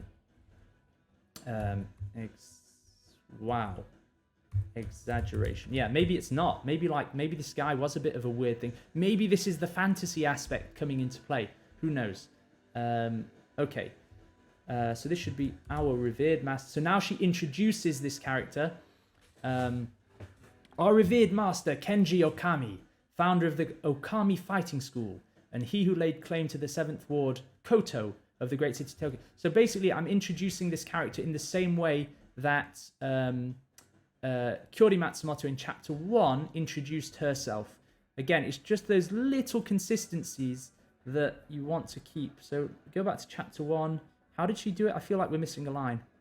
My name is Kyori Matsumoto, Yakuza Captain 18, head of the clan Matsumoto, and she who lays claim to the 4th Ward Shinjuku of the great city Tokyo. So now her sister will say the same, stick to the same thing. Our revered master, Kenji Okami, Yakuza Captain... Yakuza Captain... Oh, so it doesn't sound as good when you say Yakuza Captain number 7. Okay, let's keep it in just to be consistent. Number 7, head of the clan Okami, founder of the Okami Fighting School, and he who laid claim, right? Because remember, this guy has just died and bequeathed his captaincy to Mizuki. So, head of the clan Okami, founder of the Okami Fighting School, and he who laid claim to the 7th Ward, Koto, of the great city, Tokyo. Okay, and we like those epic lines, right? That's just, who wouldn't like that as a title? That's just awesome. Okay. Now what? So again, we're talking about putting action in the middle of dialogue. Again, we don't just want a big dense block of dialogue. So what was going on in this scene? We came in the scene and she was fighting with her students. They were fighting with wooden swords. So maybe she puts the wooden sword back on the rack. Okay, she replaced a wooden sword on one of the... I guess they have wall racks. I think that's what I'm imagining in the dojo. So, let's put that in. She replaced a wooden sword on one of the wall racks. Oh, I know what they could do. And so if this is sort of a period of mourning, maybe they, so you've got this 20-foot painting on the wall, right? Maybe beneath that is a little table, and on the table is a bunch of candles. Let's make them black candles. And, they sort of light candles in honor of the departed. So maybe she just goes and does that as well. Again, it just sort of adds a little bit of ambiance to the scene, and also it gives us a chance to tell the reader, in case they have forgotten, that this guy has died, and this is how Mizuki became captain of the Yakuza. So, and then took a wooden, let's say a splint. Is that the right word? I think it is. From a jar, and lit a black candle beneath the portrait. So now we have a chance to just elaborate on what that is. So let's do that. I knew this Okami had died recently, and Mizuki oh, I know what this line should be. Had assumed his... okay, so let me explain this. and let me know what you guys think. So again, trying to keep things very cohesive. If you remember in chapter 1, I'll just go back and bring this up. So in chapter 1, when Kyori Matsumoto was talking about her father, and we said the backstory is that actually Kyori Matsumoto killed her father in order to take control of his part of Tokyo and become captain in his place. When she said, where is it? Here it is. Okay. My story is simple, she said, sipping her tea. My father died tragically. I ascended to captain in his place. I could have been wrong, but I was pretty sure I saw a smile behind that teacup. Okay, the subtext there is that actually she killed her father. So I want to use this. So whereas this sister, this Kyori Matsumoto, she has, she's stone cold, ice in her veins. She has no emotion, no warmth about her. She killed her father and she's even smiling about it. Her younger sister, Mizuki, the more passionate, the more emotionally unstable even sister, she was basically adopted. She was adopted by a rival Yakuza captain, and she feels genuine sadness at his passing. So again, it's just these little tiny differences between the characters that are so important, because also we need to think that this Mizuki Matsumoto, although she's going to be a bit crazy, obviously a ruthless fighter, one to get her hands dirty, she can't just be a stock character. There has to be something about her that we like, right? And I think that was actually what Blake Snyder was talking about when he wrote Save the Cat, is that if you write a character a villain, you can make them the worst character possible, but if you give them no redeeming qualities, then they read a bit flat. So even the worst villain that you write, at least let him have a cat that he likes. That he's fond of a cat, right? Give him a pet cat, because then at least we can relate to him a little bit, or her. So yeah, I want to just put that in here. So where did we go? She placed a wooden sword on one of the wall racks, and then took a wooden splint from a jar and lit a black candle beneath the portrait. I knew this Okami had died recently, and Mizuki had assumed his position as captain. But I saw genuine sadness in her face, something like this, as she recited a silent prayer. Nothing at all like Kyori's slight smile when she told me about her father's death. Something like that, right? Just to harken back to it, and just gives that difference between the sisters. Okay, so then she lights this candle. She says a silent prayer. Sharp is just staring at her, trying to figure her out.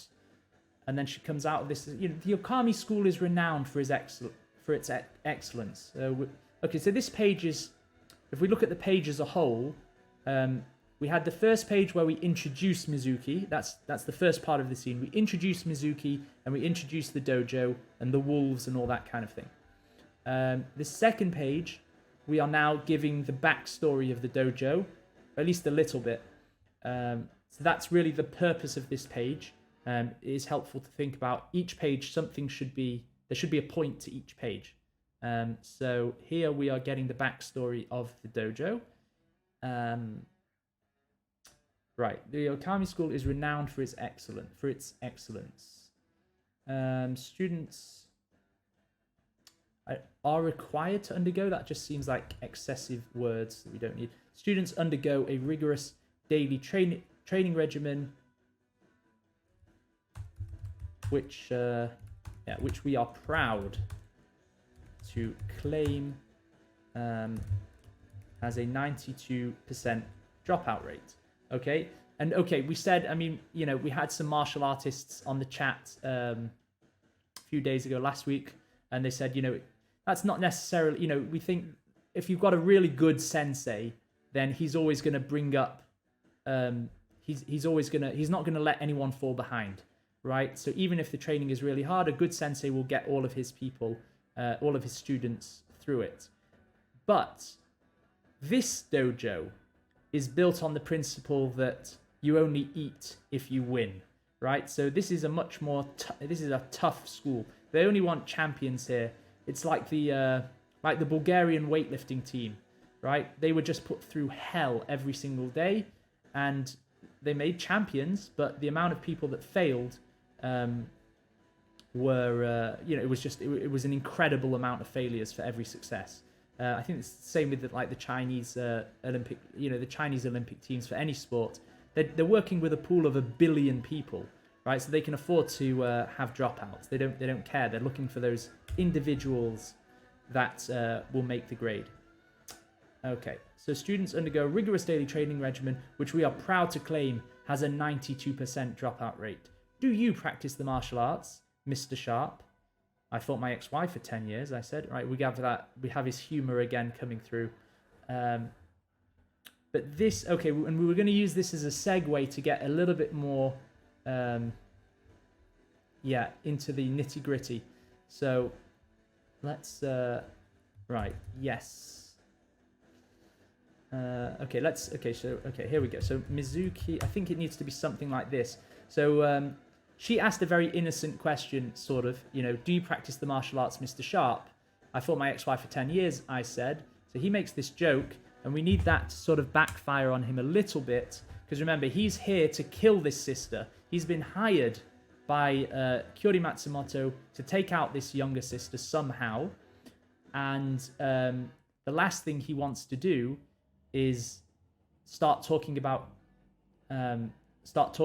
family, right? Because if he does that, then he might just tip her off that, oh, my sister, and then there's something amiss. So let's have that little joke backfire on him a little bit. Again, we want to make things as tough as we can for our protagonist.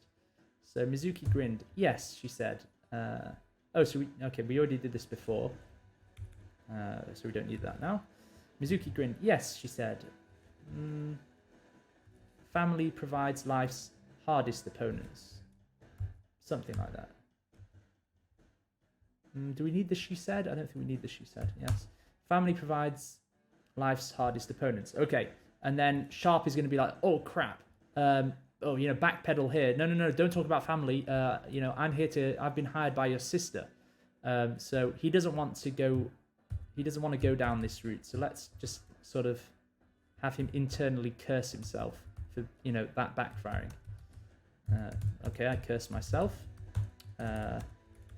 The last thing I wanted to do was turn the conversation.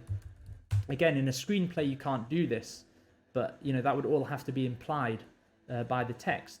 But in a novel, we can help the reader along just a little bit towards a sister. Let's back down. The dojo where... so now let's just raise the stakes here. Okay, where two students... So if you remember the guy who Mizuki cut down at the beginning, right? She knocked him unconscious with a trading sword. So let's have Sharp look back at the consequences of what might happen to him if he gets caught by this sister, right? So he glanced back down the dojo where two students were dragging away the fighter Mizuki had cut down. So mercilessly.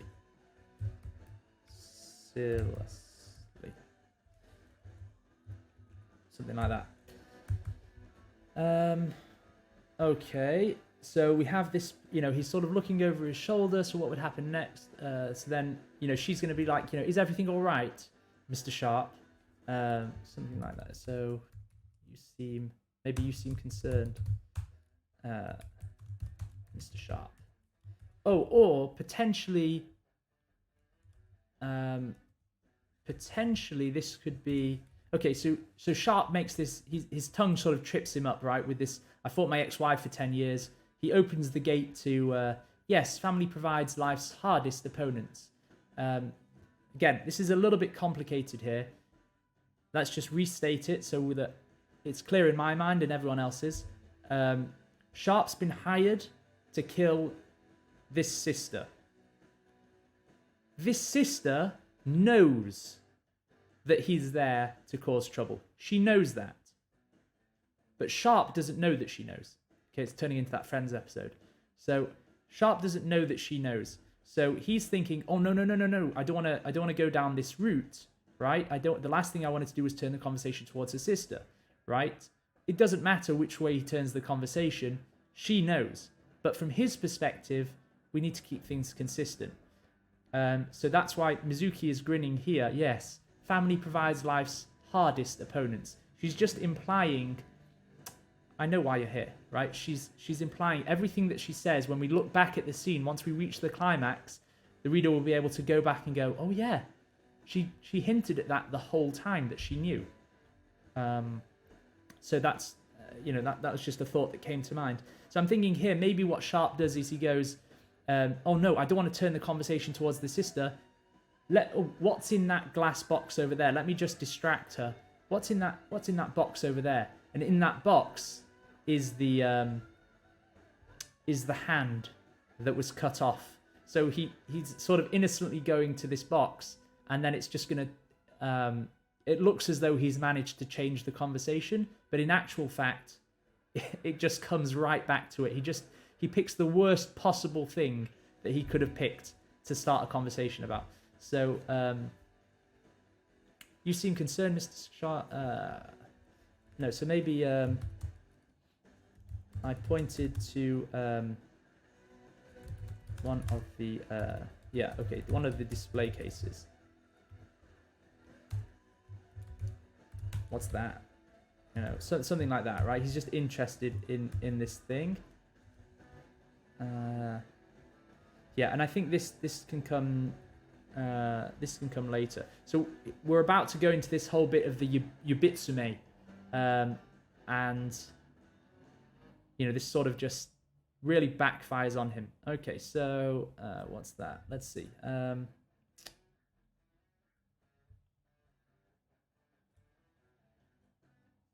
Okay, here's what we can do. Okay.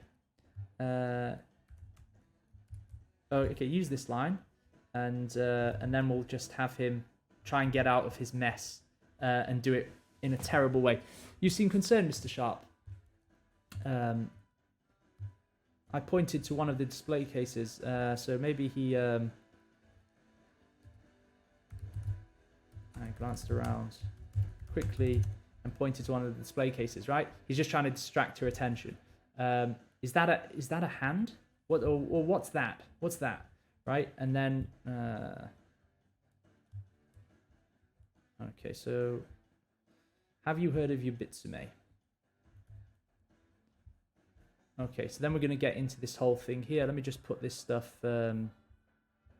just at the end. We might use it later, probably we won't, but whatever. All right. Okay, let's just let me just read this through, guys, so I have this straight in my head, and then we can go through it. Okay, so our guy Sharp, he enters the dojo to meet this 7th captain of the Yakuza, and this is what he sees. So we're going to introduce the characters here. So in the center of the room, I saw 2 people fighting with training katanas. They wore black kimonos and howled loudly as their wooden swords clashed repeatedly. 8 other students stood around the mats, watching as the 2 fighters flipped and hurled themselves through the air and all over the mats. I'd never seen anything like it. I found it hard to follow their movements, but the smaller fighter seemed to be holding their left hand behind their back, as if to give a handicap to their opponent. They clashed once more and then sprang back from each other, panting.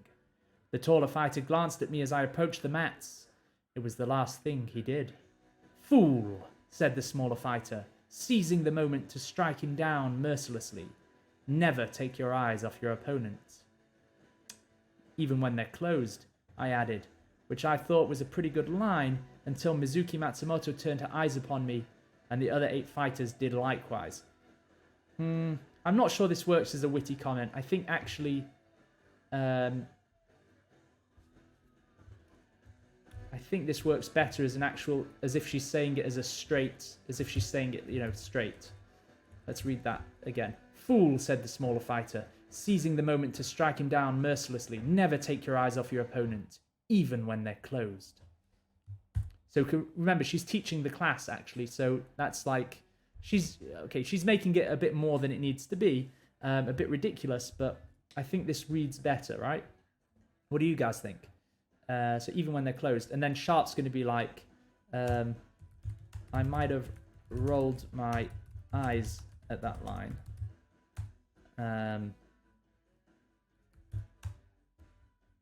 If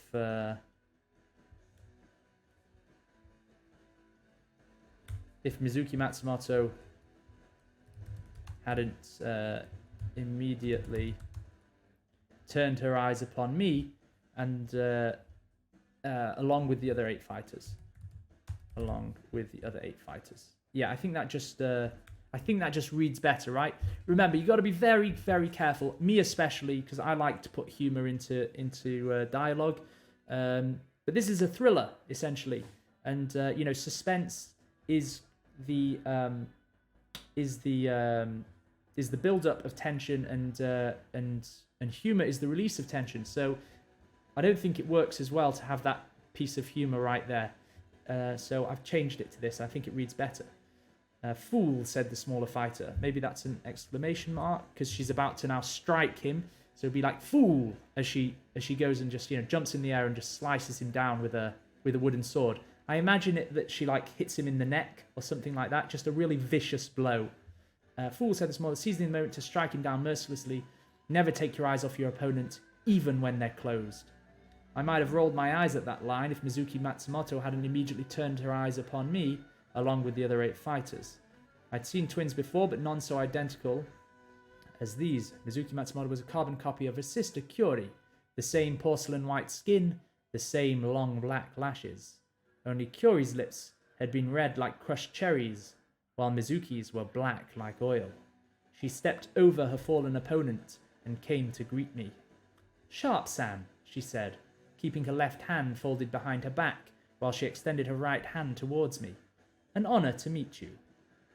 Kyori Matsumoto had spoken to me in Japanese. Apparently this sister didn't think I was as well endowed in the tongue department. I took her hand and shook it. Miss Matsumoto?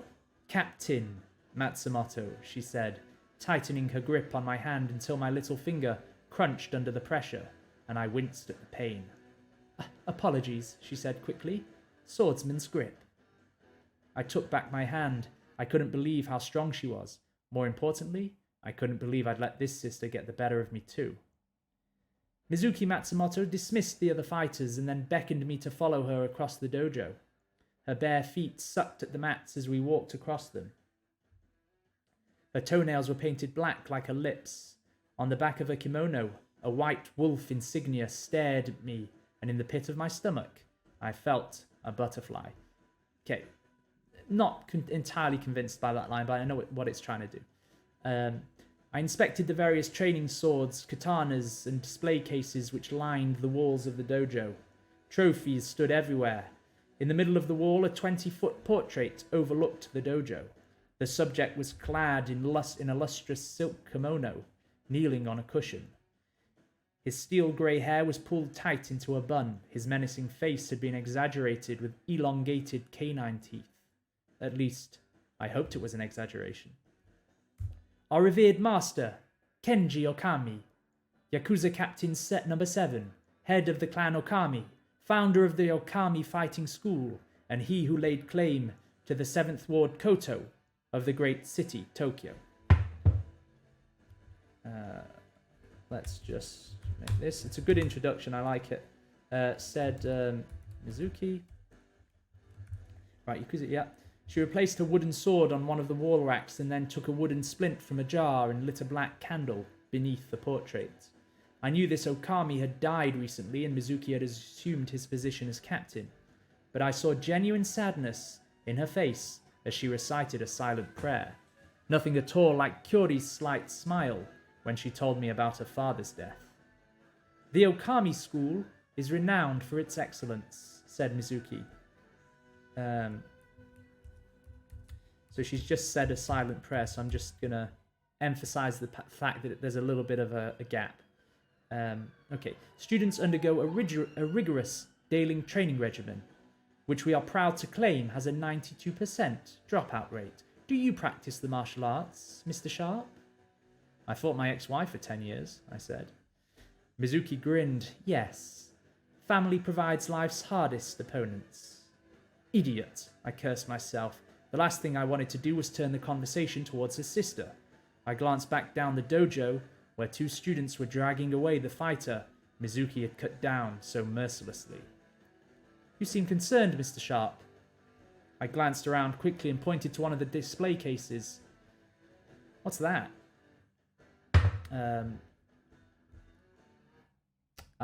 Okay, so now we need to go into this whole thing about Yubitsume. Mizuki seemed, let's say, seemed pleased by this. Do we need to say that I glanced around quickly and pointed to one of the display cases? What's that? Mizuki seemed pleased by this. She said. Have you heard of Yubitsume? Right, so this is where this goes. And why did that just change to italics? Did everyone see that? That's a bit weird. Okay, well, whatever. Maybe it works. Okay, Ash said, have you heard of Yubitsume? I shook my head. Yubitsume is a ritual of repentance, and now we're going to get this awesome backstory of what happened and what made her who she is. Yubitsume is a ritual of repentance, said Mizuki, a way to atone for transgressions against another and humble oneself before the greater whole.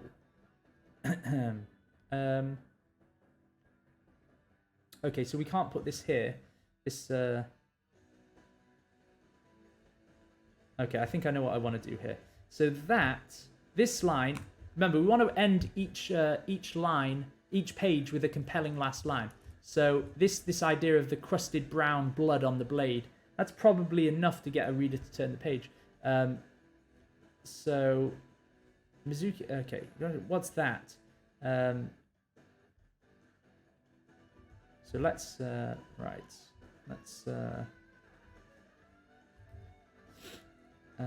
what's that? So in the display case was a hand. Okay, so let's just say that we give the description of what's inside. We put it on. What's that? In the displays case, or just the displays case contained a model hand containing a very sharp, ornate knife. Mizuki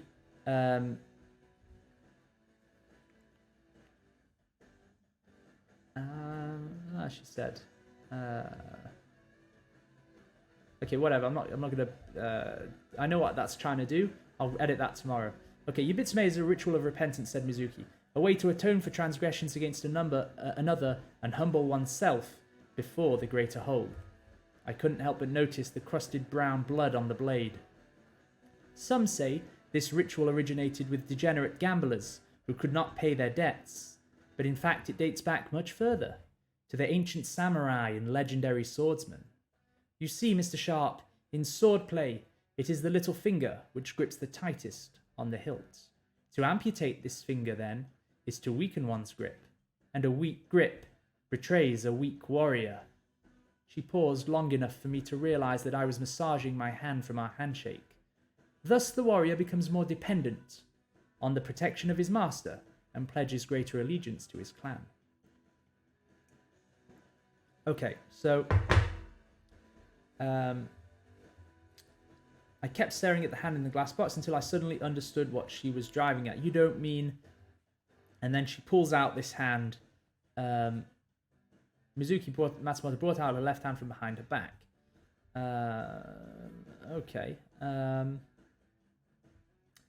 14 offences did Kyuri accuse me of the day after her ascension. For each offence, another knuckle was cut off. I turned back to the hand in the display case. Her hand, right? Okay. I hope I haven't spoiled your appetite, Mr. Sharp, said Mizuki. Come, let's have some lunch. Okay, so, and then we're into the next part. Now, I feel as though we want to just make a little bit more out of this this part here, which we can do. But let's keep going because I have a few ideas for this. Oh yeah, we did want to. Okay, yeah, let's just keep going. And there were some edits that I wanted to make. So Mizuki showed me into the dining room. The 8 fighters I'd seen before, or the 8 students I'd seen before, sat around a long, low table poised to eat their fill, whilst 8 other students stood against the walls looking on hungrily. All of them were bruised and battered. The student who Kyoya had dispatched was being supported by 2 other men. That's not terrible, but let's keep him in there. At our entrance, they all bowed towards Mizuki. No, Kyoya had dispatched, Mizuki had dispatched. Gosh, gotta be careful with these names. Okay. Let's see.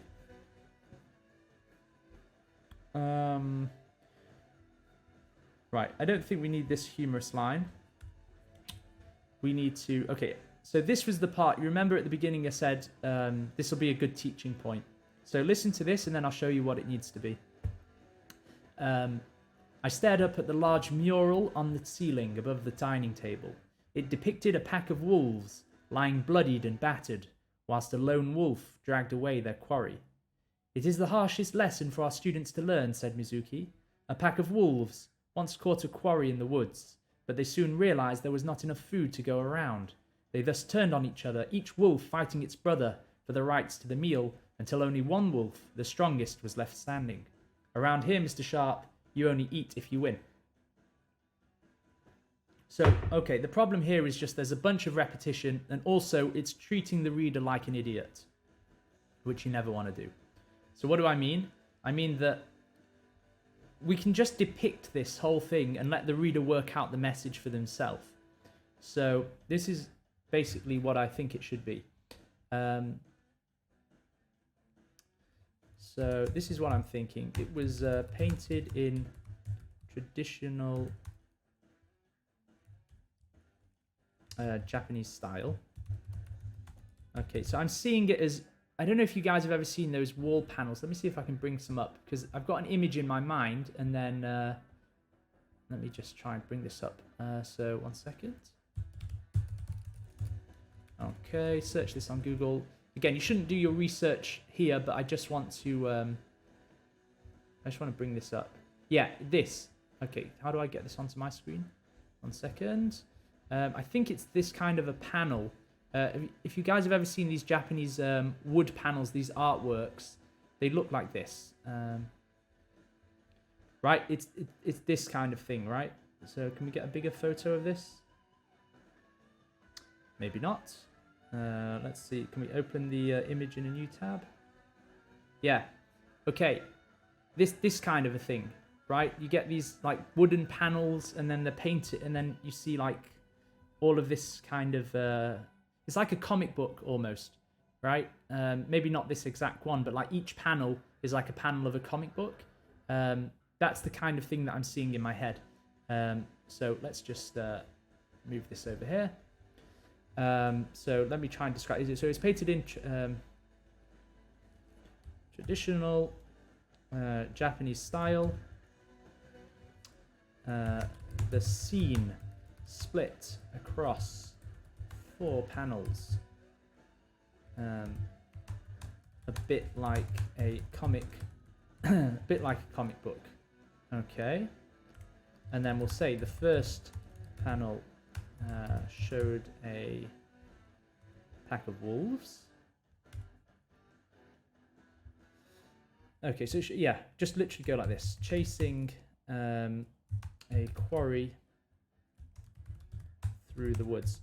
So by doing it this way, we get we do 2 things. We let the reader know that Sharp, he's an intelligent guy. He can work out the meaning behind the panels. He can work out what the story is. But also we give the opportunity to the reader to figure the thing out for themselves. We're not going to tell them we're not going to spell it out for them necessarily. We're going to make the reader work to understand the scene. So, and that's always a good thing. That's always a good thing. Don't spoon feed the audience, because otherwise your editor is just going to come in and say, "Do you think I'm stupid? Are you trying to tell me I'm stupid?" And if she's a black belt in 5 disciplines like my editor, things can get a bit dicey. So, the first panel showed a pack of wolves chasing a quarry through the woods. The second panel did. Wait. Right, no. Let's do it this way. Depicted a pack of wolves chasing a quarry through the woods. The second panel showed the pack encircled around their dead prey. Then the third panel. So again, the reader has to sort of piece together. These are just snapshots, like in a comic book, and the reader has to sort of read between the panels. So the third panel showed the wolves at each other's throats. Where does that comma go? I'm not sure. Okay, and then the fourth panel showed all of them lying bloodied. Yeah, just used what we had before. Lying bloodied and battered, whilst the last wolf standing, the last wolf standing dragged away their quarry. Okay, so within that we have these 4 panels, and between we can see what happened, right? We can see that these pack of wolves, they chase this quarry. Maybe it's a rabbit, who knows? And they catch up to it, and then they realize, there's 7 of us and just 1 rabbit. So they all start looking at each other and go, who's going to get this, right? And then they start fighting with each other. And then eventually only 1 wolf is left standing, and he drags away the quarry, which is the founding principle of this dojo, right? Is that only the strongest will survive. So yes, we might be a pack of wolves, essentially, but it's really every man for himself in this dojo. That's what they're trying to teach their students. So it is the founding. So now Mizuki Matsumoto is just gonna state that it is the founding principle of this dojo.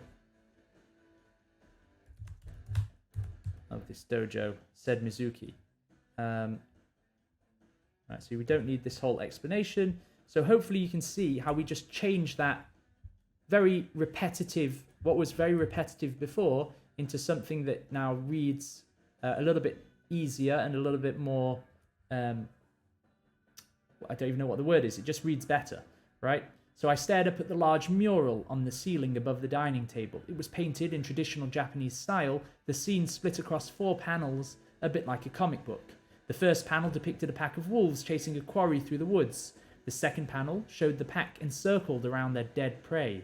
The third panel showed the wolves at each other's throats. And the fourth panel showed all of them lying bloodied and battered, whilst the last wolf standing dragged away their quarry. It is the founding principle of this dojo, said Mizuki. Around here, Mr. Sharp, you only eat if you win. And now she's going to reinforce that point with this. This is quite a funny bit, but it's also just so mean. But again, it's character development. Mizuki went and stood behind a chair at the end of the table. I don't know if she has a chair. So I'm thinking that this sister, Mizuki Matsumoto, she's a bit more of a, like we said, she's one to get her hands dirty. So whereas Kyori Matsumoto, she, did everything in a restaurant. Oh, what's going on here? No, don't do that. Okay, whereas she did everything in a restaurant, and very proper and elegantly. This sister Mizuki, she sits on the cushions with her with her students. She doesn't, think of herself as, above the students, even though she is. She sort of gets down and dirty. However, she still has that mischievous character about her, as we're about to see. So Mizuki went and stood at the head of the table. Let's say at the head of the table. She gestured at the man sitting to her left. Take Renji, for example. We don't need this take Renji, just Renji.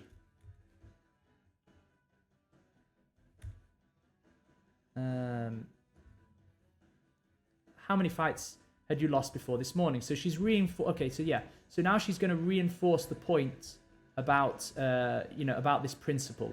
So you might think that this was a harsh principle, right? You only eat if you win. What kind of a lesson is that? And now Mizuki is explaining this, is that actually it might appear harsh, right? It might appear that not giving your students food will make them worse fighters, will make them resent you and all the rest. No, on the contrary, if you take a fighter and you make him hungry enough, like a wolf, he will strike back. He's like a cornered animal. His intensity and ferocity will increase. So that's sort of the subtext going on here. So that's what I'm trying to bring out. I'm also trying to bring out the fact that Mizuki is just, this is such a harsh thing to do. So Mizuki went and stood at the head of the table. She gestured at the man sitting to her left. Renji, how many fights? Renji, tell her how many fights had you lost before this morning? So the guy put his face to the ground, very respectful. She's not only his sensei, but a captain of the Yakuza. 5, Matsumoto Taisho. 5 fights. So you have not eaten for 2 days. And yet far from making him weaker, his hunger drove him to win in excellent form this morning. Thank you, Taisho. Mizuki shot me a look and grinned her black lips. Renji, please make space for our honored guest. Right? So he's now, even though he won, even though the whole principle of this dojo is you only eat if you win, and this guy has gone 2 days without eating, finally won a match this morning, Mizuki's just going to give him a bit of a knock. She's going to play her mischievous hand, and she's just going to say, well, don't just sit there, We've got a guest. You're not going to eat. You're not going to take the food of our honored guest. So, and at the same time as doing that, she's putting more pressure on our protagonist, Sharp, who's obviously going to feel really uncomfortable eating the meal that this guy has waited 2 days to eat. So again, it's that battle of wits going on in the background. There's a lot of subtext here going on. And speaking of which, so the one thing that you should ask your editor and you should ask your beta readers is... not beta readers, but just the first people who read through your book, is did you get the subtext? Because if they don't get the subtext, it needs to be more clear. So I don't know. If this subtext is coming through, you guys will be able to tell me. Gosh, I'm looking at the time as well. We are well over the 2-hour mark. I think we've done a lot of good stuff today. I do have to get to work soon. Okay, but... So what's going to happen after this? Maybe... Oh, yeah. Right. So, we know what has to happen, right? So, we want... What's that come back? Yeah. There we go. We just want to... Let me just move... This is all stuff that we wrote that we were thinking, yeah, maybe we can use this, maybe we can't. So what I like to do is just put it like, at the end of the whatever I'm writing, I just put all that excess stuff there. I'll probably never use it, but it's there if I need it. Okay, and we know that the end of this scene, so we don't need a waiter. We just need okay, and watching my reaction, very carefully.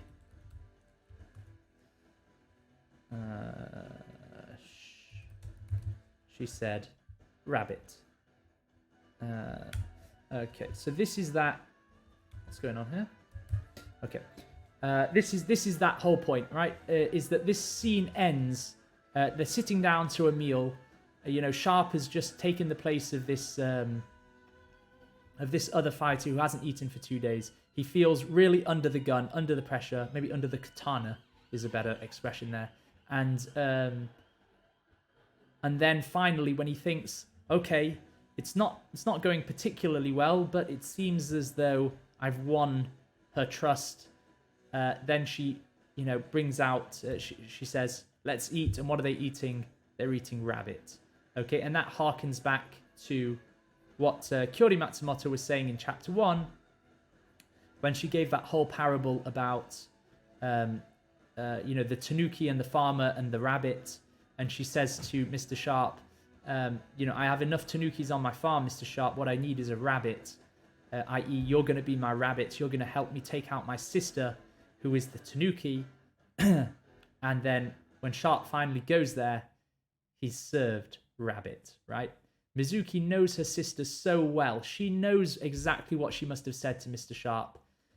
Maybe one of the bodyguards is secretly working for Mizuki. Remember, we had the bodyguards in that first scene. We can start to see different connections going on. So that's it, right? And then this scene will end. So I think tomorrow we will finally end this sort of scene, an introduction to Mizuki. This is something that's happening around the midpoint of the novel. And then we know where this novel is ultimately heading.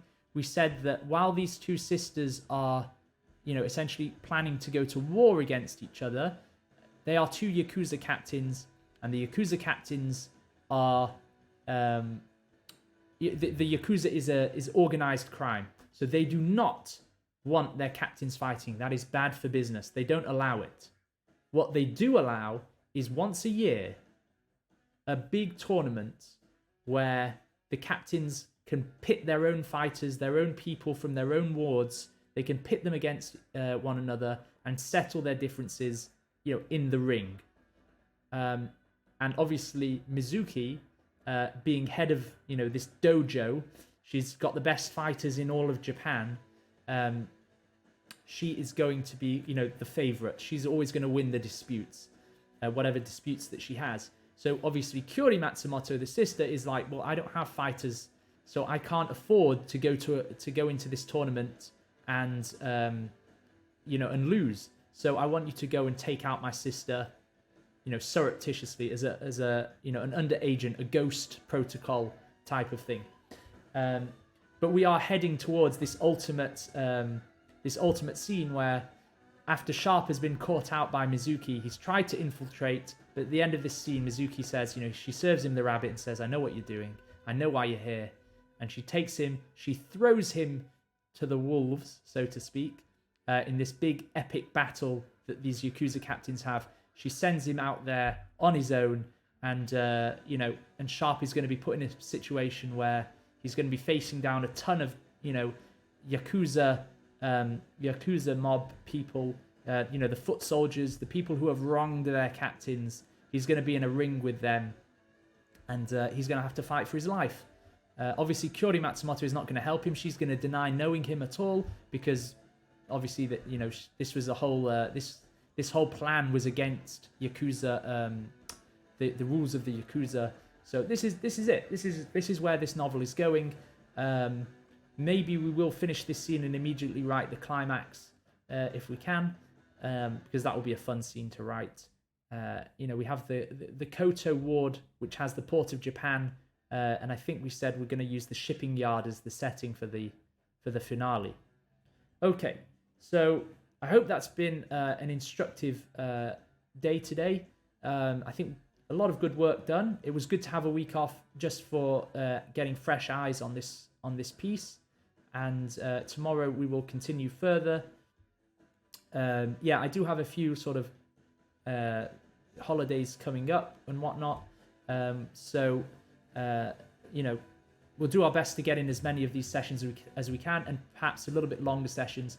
But guys, please do send in your own work. It'd be great to have, at the end of these sessions, we put the spotlight on someone else's work, and we can all help improve, another